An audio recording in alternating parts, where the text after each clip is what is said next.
Keeping people safe from harmful radiation usually takes expensive powered equipment. Researchers just demonstrated a tiny chip that does it with no battery at all. Background: we're surrounded by wireless signals from phones, satellites, and countless devices. Long-term exposure to high-frequency electromagnetic radiation has been associated with detrimental effects on human health and ecosystems.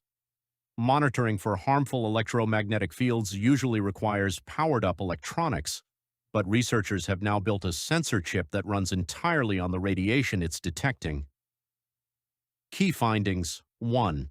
The sensor uses a fine metal mesh that heats up when hit by electromagnetic waves, no external power needed. 2. That tiny bit of heat triggers a liquid crystal layer to shift from opaque to transparent, a visible change you can actually see. 3.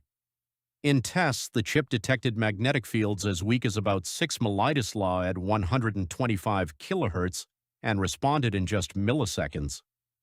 Implications: this kind of passive, ultra-lightweight sensor could end up in wearable safety badges for workers near strong fields, malfunction indicators on wireless equipment, or even onboard drones that need to detect electromagnetic threats, all without a battery. It's still a proof of concept, but the foundation is promising. So, what do you think about this approach? If you work on EMF sensing, liquid crystals, or passive devices, we'd love to hear your perspective in the comments. Does this design have legs, or are there hurdles we should be talking about? We started this channel so that conversations about great research can include the broader community. Please join in. Thanks for watching.